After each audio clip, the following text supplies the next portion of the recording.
শহীদরা আমাদের এই জাতির শ্রেষ্ঠ সন্তান, বুদ্ধিজীবীরা আমাদের শ্রেষ্ঠ সন্তান। এই বাংলাদেশের রাজনীতি করতে হলে বাংলাদেশকে ধারণ করতে হবে। শহীদ বুদ্ধিজীবী দিবসে আমরা সকল বুদ্ধিজীবীদের জন্য আল্লাহর কাছে দোয়া করছি। আল্লাহ পাক সুবহানাহু ওয়া তাআলা যেন সকল বুদ্ধিজীবীদেরকে যারা শহীদ হয়েছেন সবাইকে জান্নাতুল ফেরদৌসে মেহমান হিসেবে কবুল করে। আল্লাহুম্মা আমিন।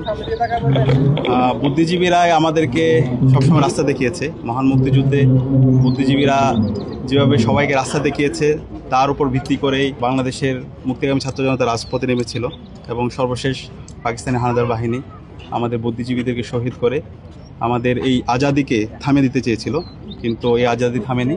আমরা আমাদের নতুন ভূখণ্ড পেয়েছি, স্বাধীন ভূখণ্ড পেয়েছি। সুতরাং আমাদের এই শহীদরা আমাদের এই জাতির শ্রেষ্ঠ সন্তান, বুদ্ধিজীবীরা আমাদের শ্রেষ্ঠ সন্তান।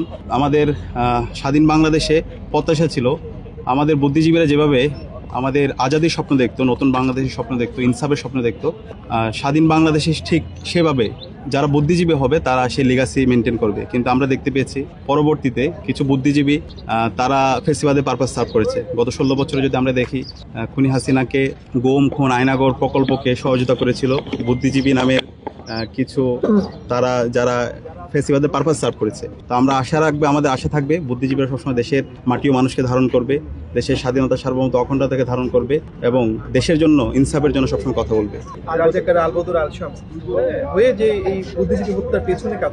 দেখেন, আমি বাংলাদেশ ইসলামী ছাত্র শিবিরের দায়িত্বে আছি।